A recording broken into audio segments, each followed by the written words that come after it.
Hey class, this is going to be your lecture on 15.1, but before I can talk about 15.1, I have to talk a little bit about Calc 3 in general, I guess really calculus in general. I don't know if you realize this, but there is a poetic structure to all of calculus. We start by laying out the outline in Calc 1, we fill in some of the details in Calc 2, and then it comes to a conclusion in Calc 3, and that forms the basic triad of calculus. And it wouldn't have to be divided up that way, but it divides up that way quite well.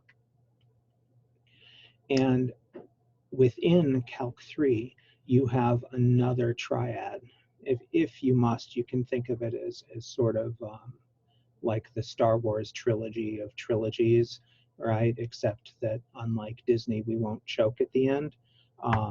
Calculus has had more time and is better laid out.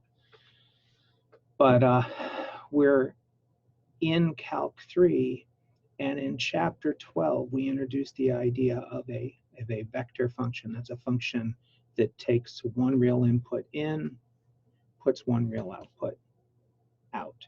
Sorry, not one output, but a vector output out, more than one out. Calc 1 was one in, one out. Calc 2 is more of the same. Like I said, it's more of a filling in. In the middle of Calc 3, we talk about functions from two variables to one variable.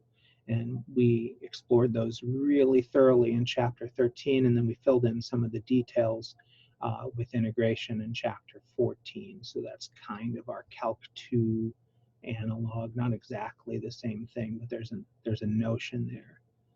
But then in Chapter 15, we take this notion of a function, this notion that a function is something in and something out, and we give it the full treatment. We say, well, what if I take a vector in and put a vector out? What would that be like? And so we're going to have functions from R2 to R2, functions from R3 to R3. This is really what's going on in Chapter 15.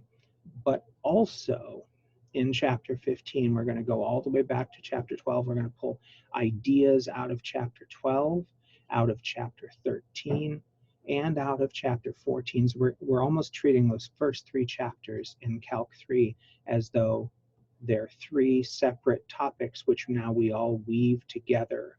So another triad within that triad, which we're going to weave together in Chapter 15. Students sometimes feel like Chapter 15 is the hardest chapter in all of calculus, and it can be.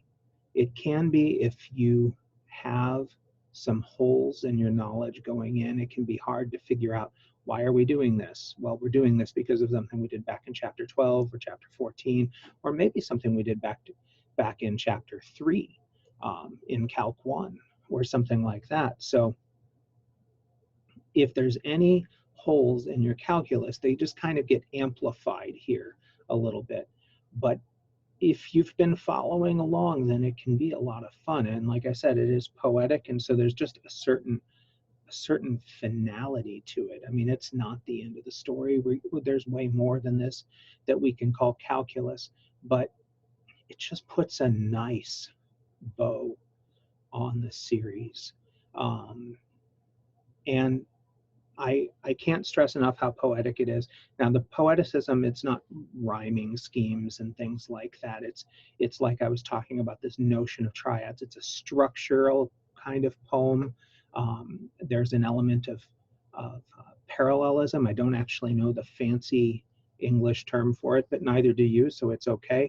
But there's a kind of parallelism where you repeat a thing that you have just said, and maybe give it a little extra emphasis, maybe exaggerate it a little to kind of drive your point home. And that's really what Chapter 15 is. We're repeating things from earlier, but in an exaggerated way to drive our point home. And within Chapter 15 itself, we spend 15.1, 2, 3, 4, doing a lot of functions from R2 to R2, and a lot of what we're going to call line integrals. We're going to kind of stay in that world. And then And then suddenly 15.6, we're going to kick it up to, I didn't skip 15.5 on purpose. Our book defies the poetic structure ever so slightly. But like 15.2, 3, and 4 are all line integrals. And then 15.6, 7, and 8 are all what we call surface integrals. And this is the same notion as a line integral, but what a line integral is to Calc 1, a surface integral is to earlier in Calc 3. So, so we're going to do this, and that's that sort of parallelism with emphasis. That's what I call it. Like I said, I don't know the technical term for it. I've looked and I can't find it, and I should ask an English major sometime, and I just haven't bothered. But I like to start chapter 15 by reading a short poem, and something, one of my favorites. And a while back, I think it was last year, I read Ozymandias, which is one of my favorites, but I like to switch it up. And I've wanted to read Love Song of J. Alfred Prufrock, which I found in high school. It's by T.S. Eliot, and it is one of my all-time favorite poems, but it's too long to read the whole thing to you, so I'd encourage you to read the whole thing. I'm just going to read a section of one stanza, not even the whole stanza. But though I have wept and fasted, wept and prayed, though I have seen my head, grown slightly bald, brought in upon a platter, I am no prophet, and here's no great matter. I have seen the moment of my greatness flicker. I have seen the eternal footman hold my coat and snicker. And in short, I was afraid. And I say that a little tongue-in-cheek because there's really nothing to be afraid of here, but I know it feels like that sometimes. So without further ado, here is 15.1. Switching webcams. There we go. So 15.1 is all about vector fields, and it doesn't fit into the triad that I was talking about. It's a setup chapter. 15.1 and 15.5 are setup sections. So it's setting up the idea of a vector field so that we can work with them to do these line integrals. However, a vector field is a function that takes in 2 variables and puts out 2 variables, or it could take in 3 and put out 3. So nothing here is weird. As a matter of fact, it's almost directly copied from your book. If we have 2 functions, each functions of 2 variables, and we put them in a 2-dimensional vector, then we call that vector a vector field. And of course, those functions have to be defined on some region, but we call this f a vector field. And because it has a vector output, we put a vector symbol over the function, just like we did back in chapter 12. But we use a capital letter for our vector fields to distinguish them from our scalar functions. So we have scalar functions and vector fields. We also had vector functions back in the day, and we'll see those again here and there. All right, some basics. A vector field is continuous if its component functions are continuous, and it's differentiable if its component functions are differentiable on the same set that the component functions are continuous or differentiable. So of course, if one of them isn't continuous on that set or at some point on that set, then the vector field isn't continuous at that point. They have to both be continuous for f to be continuous. So this is a little bit of what I was referring to a moment ago. In chapter 12, we had little r, which took 1 variable and returned 2 or 3 variables. In chapter 13 and 14, we did a lot of f's and g's and things like that, which took 2 or 3 variables and gave a single variable out. And here in chapter 15, our f are going to either go from R2 to R2 or R3 to R3. Now, anytime we've had a function in the past, we've wanted to represent it some way with a graph. So the graphical representations of these functions have to be done with arrow diagrams. There's just too many. Even our basic R2 to R2 would require 4 spatial dimensions if we were going to try to graph this in some normal way. And we've talked before about how 4 spatial dimensions is a little mind-bending. Just a blank page so that the things don't bleed through. So this is an example of a vector field, just a 2-dimensional vector field. So f of x and y is 0x. So that means that the first component of my output is always 0, so it moves none left to right. And the second component is just x. So like if x is 1, then the arrow has length 1. If x is 2, the arrow has length 2. Obviously, I've rescaled my y-axis. That's just so that you can see a few of these arrows. If you want, you can think of this as like 1/2, and then that's, 3/8 or something. But this is notice that there are no arrows on the y-axis. That's because on the y-axis x will be 0, so all of my vectors will be 0, 0, and we don't draw those. An important thing when you're drawing these is don't try to draw all the arrows. I cannot take even an integer grid here and draw all my arrows. They'll overlap with each other, and they'll just, as Bob Ross likes to say, make mud. And so it's important to kind of only draw as many arrows as you need to get the gist across. Now, in your MyLab homework, this isn't going to be a problem because, when it says graph this, you're going to pick the correct graph. But if you were to have to do these by hand, like I had to when I was writing this lecture, then you got to kind of make a judgment call about which arrows are necessary. And like I left some gaps here, and I didn't leave gaps that were exactly the length of the arrows or anything like that. I just left some gaps that I thought looked halfway decent. This next field is called a rotational field.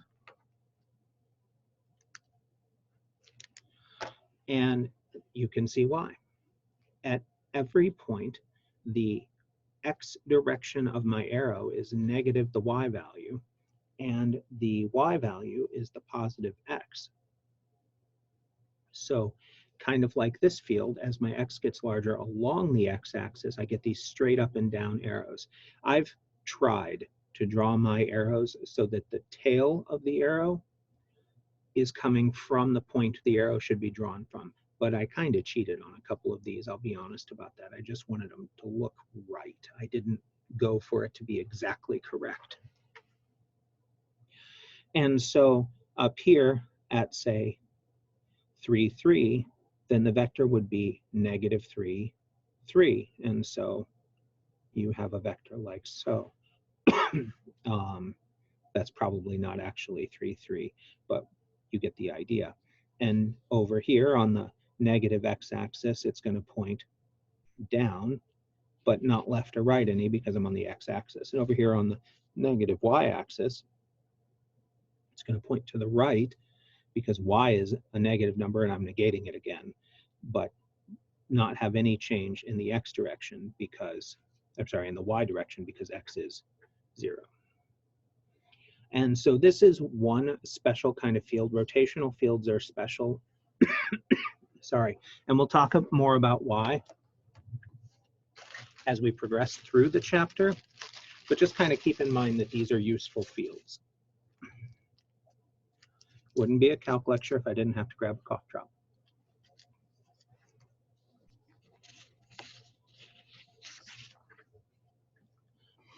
Now this guy here is called a radial field. I didn't write that down.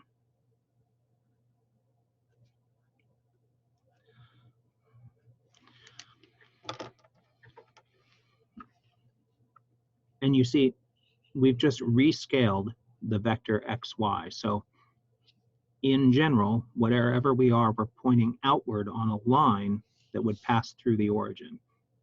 And I did that right in almost all of these. There's a couple of them that are a little off. But again, it looks decent, and that's all we would really ask for.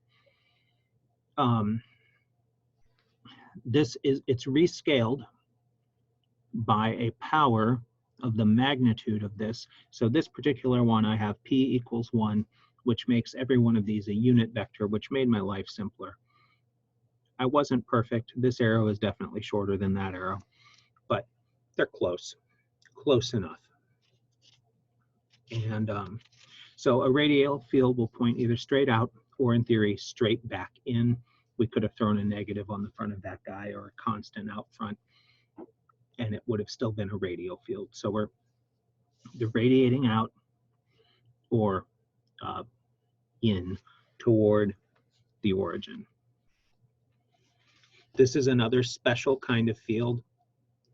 I'm going to acknowledge that a lot of times we skip the denominator, not always, but a lot of times we skip the denominator, or we make p something nice like 2. But there are problems where we have it be 3 or 5 or who knows what. It can be any old thing. So if we let p be 0, then these first arrows here would have 0 length, but then out here at 1, 1, it would have length √2. And by the time I was out here, it would have a pretty significant length. And so it'd be much harder to draw this. That's the reason, oops, that's the reason why I picked p equals 1 to show one of these. But they do exist where the arrows get longer as you go out. And if you're careful with what you do, you can have the arrows longer on the inside and not as great on the outside.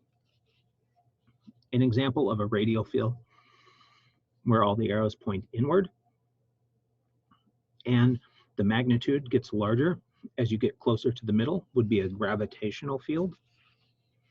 There might be a problem in your homework on that. If not your homework, then, oh, it might have been one of the labs that we're not doing. So keep an eye out for it, but if you don't see it, don't worry about it.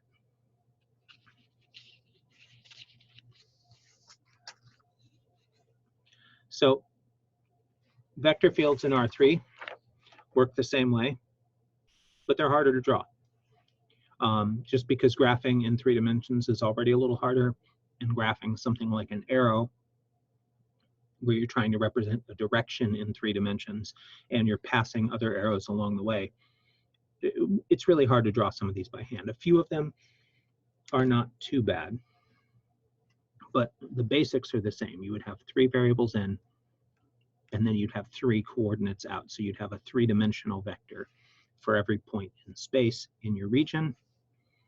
But you can look these up in your book, but then after I wrote that, I realized that I was going to be on Zoom. So let me try to share a few pictures.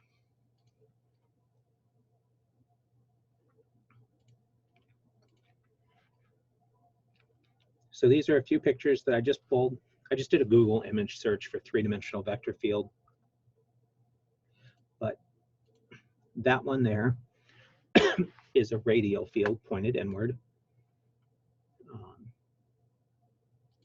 This one here appears to curl away from some central point here. So you notice the arrows kind of come in and then they go back out.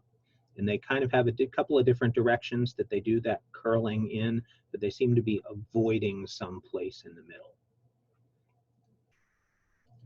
This over here is sort of a 3-dimensional rotational field. I just realized you probably can't see the mouse when I do that. Sorry, I'm swirling the mouse around here to show you what's going on. But this is the kind of a vector field that might be represented. It might represent something like a cyclone or some sort of a spiral action. And then this guy down here appears to be a little bit of the opposite of this one, in that this appears to be some sort of a 3-dimensional spiral, where this one, there was an axis kind of down the middle that everything seemed to be spiraling around. This one, things seem to be spiraling in toward a point from every direction. So no matter where it comes in with a spiral action, but headed all for the same point.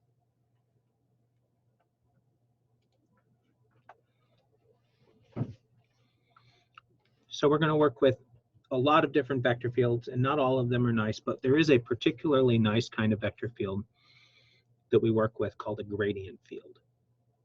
And as you might guess, a gradient field is connected to the gradient. So we call a field a gradient field. Gradient field if there exists a scalar function phi, and I'm okay if you say phi, but if there exists a scalar function, which I'll call phi, that we call the potential or Some books call it the potential function. I think our book just says potential. And it's such that our vector field is the gradient of phi. So little known, we didn't make a big deal out of this back in chapter 13, but when we did the gradient of a function, we actually did have a vector field. Remember the del phi equals fx, fy, and maybe fz,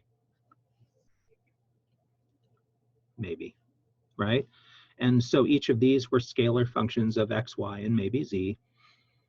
And so del phi was already a vector field, and we didn't graph it or do anything like that. But that's a familiar kind of vector field for us, and real easy to find it because you just take the gradient of some scalar function.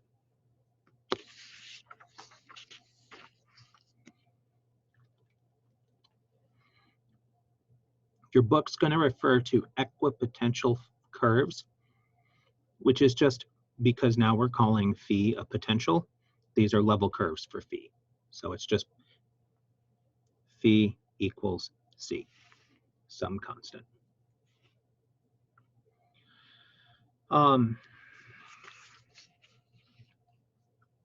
So if we want to find a gradient field, like I said a moment ago, all we have to do is take our gradient. So we need our partial derivatives with respect to x and y.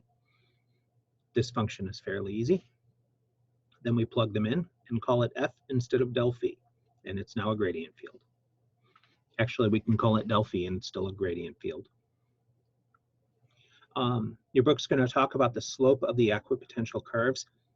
If you remember back to the Lagrange multipliers section, no, actually before that, sorry, the tangent plane section from chapter 13, we've already talked about the fact that the gradient is orthogonal to level curves or level surfaces if our function is higher. But they wanted us to verify that. So they asked us to find the slope, of the equipotential curves of phi. So we have to find the slope of the equipotential curves. So we take one, just phi equals c, like I said. And then we do implicit differentiation to get the slope of that tangent line, to get the derivative at that point will be x over y. Plug in a point, AB, to get a direction vector for the tangent line.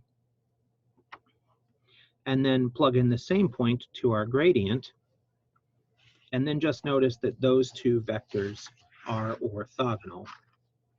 So the gradient field will be orthogonal to the equipotential curves, which is the same as the gradient being orthogonal to the level curves back in chapter 13. That's 15.1, guys. Good luck.